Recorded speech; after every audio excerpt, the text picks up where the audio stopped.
What's up, guys? Before we get started with today's video, I just want to say that this is a video on the top 10 young point guards or future point guards in the NBA.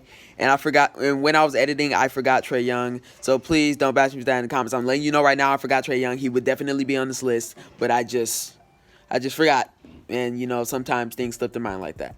Also, I said that I'll post a video yesterday, but I was really occupied with a lot of different things. So I'm posting it today, and I might have some gameplays coming for you tomorrow. And I'm just trying to be more consistent as an uploader for you guys. But I just wanted to say that real quick. Again, don't bash me for getting Trae Young. I just forgot. He would definitely be on this list. And continue on with the video.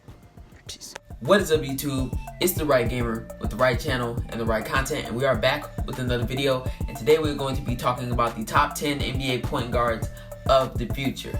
Now, when I say of the future, I'm just talking about young point guards right now that I think in the future will be top 10 at their position and some of the best young point guards in today's NBA, not based off their current ability, but of what I think they will become.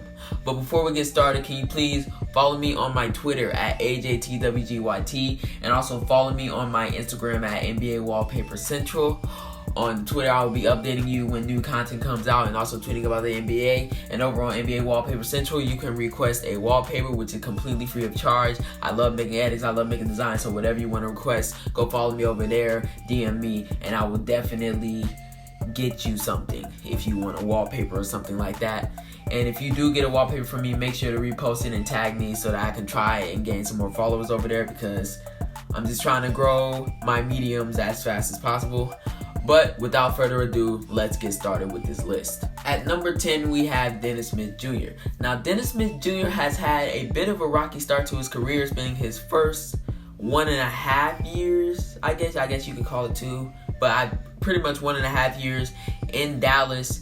And he had a decent rookie season and an okay second season as well. He improved on his shooting a little bit, but Luka Doncic came around and he wasn't really the primary ball handler. So the Mavericks weren't really interested in him because him and Luka weren't really playing well together. So they shipped him off to the Knicks, and now hopefully he can have a fresh start with RJ Barrett, Kevin Knox, Mitchell Robinson by his side, Alonzo Trier. They're going to be a really young team who can develop, and hopefully all of them can turn into something special. But I think Dennis Smith Jr. can still turn into a really good point guard, maybe like pre-Derrick Rose type, pre-injury Derrick Rose type player. I'm not saying that every athletic point guard is pre-Derrick Rose, but I do see a lot of similarities in their game. So I feel like he can turn into that kind of player. Not exactly MVP caliber, but just a really good point guard in the NBA, which is why I have him at number 10. At number 9, we have Jamal Murray, and I also had him in my top 10 point guards in the NBA video. So if you want to see where he was placed, go watch that video. I will leave the link down in the description. But Jamal Murray has been on the rise, and he has had a very good last couple of seasons. He can give you 18 and 5 on any given night with some pretty efficient shooting splits. He has become a pretty good shooter, decent finisher, decent playmaker. He doesn't even have to be the primary playmaker on the team because Nikola Jokic is there. He just had to be decent enough so that he can be a secondary playmaker, but also one of the primary ball handlers on the team. Now, he has recently become overpaid with a 5-year, $170 million extension from the Nuggets, but we understand why they did that, and hopefully he can develop into a player that actually deserves that amount of money. But right now, as part of the future, I have him at number 9 on my list. At number 8, we have DAngelo Russell, and I also had him in my top 10 point guards in the NBA video. So if you want to see where he ranked, please go watch that video. Link will be down in the description. But DAngelo Russell has proven to be one of the best scoring point guards in the NBA. Yes, his shooting splits don't look the greatest. He has become a great three-point shooter, a pretty good three-point shooter. But his overall field goal percentage numbers don't look great. But he has developed into a really good scorer, a really good playmaker. He's not the greatest defender, partly because he doesn't give effort on that end, but partly because he's a little bit slow on his feet and with his lateral movement. But as far as scoring, he can really get you a bucket. He can really run your offense. And now he's going to be on the Warriors playing with Steph Curry. We don't know if he's going to get traded or if he's going to stick out that contract. But as long as he keeps improving steadily, maybe get some more defensive time on the floor and improves his defensive IQ, then he is definitely still going to be a top 10 point guard in the league. And that is why I have him at number 8 on our list. At At number 7, we have our first rookie point guard, Coby White. Now, Coby White was just recently drafted with, I believe, the 8th overall pick, correct me if I'm wrong, of the NBA draft by the Chicago Bulls, and it looks like he's going to be replacing Chris Dunn as the starting point guard on that team. I feel like he has a lot of potential. I like his speed. I like some of his decision making, although sometimes it can be a little bit off, but most of his decision making is good. I like his slashing. I like that he's trying to improve as a shooter. He just looks like a really fun. He looked like he's going to be a really fun point guard to watch, and one of those speedy, slashing to the rim type point guards who can also play make for others. There's a lot of those in the NBA, and I'm glad we're seeing a few of those surge back into the NBA. But he's going to be really great with the Bulls with Zach LaVine, Lauri Markkanen, and Wendell Carter Jr. Hopefully Denzel Valentine can get together, but that's a whole different topic. But Coby White is going to be hopefully really good. I think he's going to be really good on the Bulls, and I think he's going to develop into a star point guard, which is why I have him at number 8. At number 6, we have Shantay Murray, and he has already proven to be a defensive stud in the NBA. I believe making an all-defensive team already in his career, and that's really good for him. But as far as his overall game, obviously his defense is phenomenal. He's already one of the top defensive point guards in the NBA. You could argue he's definitely top 10. You could argue top 5 defensive point guard in the NBA. His offensive game is limited as of now. He's not really the greatest shooter.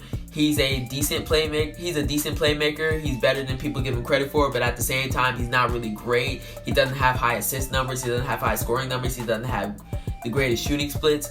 All we know is that his defense is there, and hopefully, I feel like he will develop his offensive game to a respectable level, but his defense and his, hopefully, playmaking and floor general abilities will help him be a great point guard in the NBA, which is why I have him at the current spot at number 6. Not current spot, future spot. Current spot on my future list. Do not get that confused. Don't. At number 5, we have Collin Sexton. Now, Collin Sexton had a pretty good rookie year. Granted, his efficiency wasn't the greatest like most rookie point guards, and his assist numbers were surprisingly low, as well as his rebound numbers, which were actually low, but we expected that since he's not the tallest.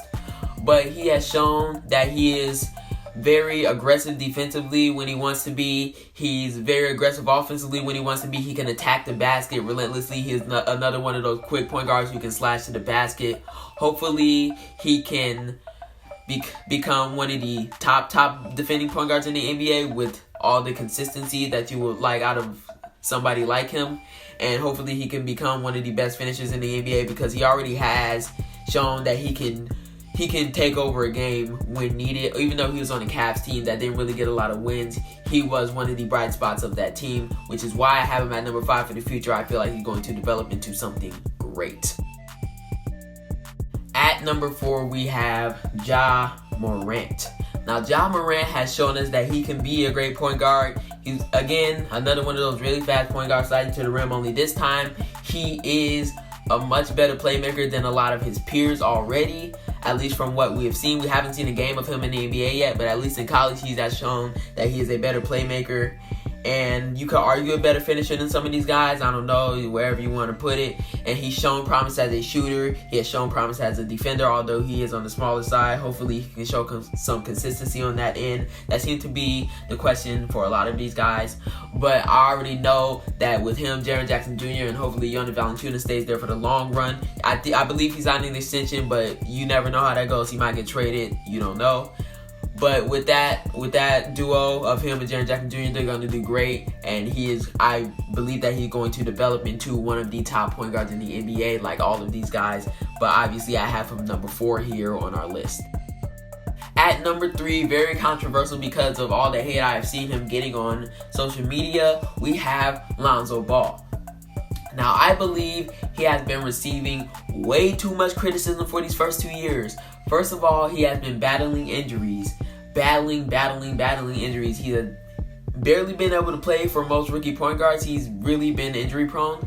Second of all, people act like he's been horrible when he hasn't been horrible. He's actually been really good through these first 2 years. The first year, it was a rookie year. You expected most point guards to be efficient. Of course, his jump shot has been pretty bad for the first 2 years, but he's had his hot streaks, and he's literally really good at almost every other facet of the game. His playmaking and facilitating is unstoppable. His defense is really good. His IQ is really up there. The only thing that he really doesn't have is his shot, which is his three-pointer, his mid-range, and his free throw. He's actually also pretty decent at finishing at the rim. He knows how to slam it down. He has some vertical. He has some hops. So he's really good at almost anything except shooting. Yet people act like that he's one of the worst point guards in the NBA and like that he's really sucky when he's actually really good. Which is why I have him at number 3. I expect him to improve his shot, maybe not to a Steph Curry type level like his dad says, but maybe to a really good level or at least a respectable level. And with his defense and his playmaking, I know he's going to become one of the top point guards in the NBA if he doesn't struggle with injuries, which is why I have him at number 3. At number 2, I have the Aaron Fox, who has become somewhat overhyped. I called him overrated in my last video, the top 10 point guards in the NBA video. You want to see where he's ranked there, go watch that video, link in the description. But I called him overrated, which is not really what I meant. He's just been a little overhyped by some people because of the sophomore year that he had. And don't get me wrong, he had an absolutely amazing sophomore year, but people have been taking it a tiny bit too far, and I just wanted to clear that up. But obviously he's a great point guard already, and he's already developed his shooting to where he's able to shoot 40% from behind the line, and he always had his playmaking ability, his slashing ability. He is one of the fastest, if not the fastest point guard in the NBA. That can be debatable with guys like Russell Westbrook and John Wall when he's healthy, but he is definitely a top 3 fastest point guard in the NBA. He uses his quickness and his speed and his playmaking ability and his slashing ability and his ability to get around the defender to manipulate defenses, and I really love watching him play. He's one of the most fun point guards to watch him play, and you just know that he's going to be a top point guard in the future. He's already one of the best point guards right now, so imagine 3, 5, 10 years from now, he is definitely going to be at the top, which is why I have him at number 2. But there is one guy that I think will be a little bit better. At number 1, we have Ben Simmons. Now, he is also on my top 10 point guards in the NBA list. If you want to see where he ranked, go watch that video. It will be the first link in the description. Also, he has already been an all-star. He has already been one of the best point guards in the NBA. And somewhat similar to Lonzo, he's really good at everything except his shot. He's really good at finishing to the rim. He's a really good playmaker. He's a really good defender when he puts in effort. A 6'10" point guard that always creates mismatches on the floor. And now this year he has a chance. He has a legitimate chance to win the title. I'm assuming that they're not going to win, but he has a legitimate chance to make the finals for, I guess you could say, the second time in his career, because the last 2 years they've been kind of dark horse contenders or one of the top 3 contenders in the East, and a lot of that has been due to his play. Now, people have also been kind of bashing him because he doesn't have a shot, not as much as Lonzo, but still he does get some criticism for that, which he deserves.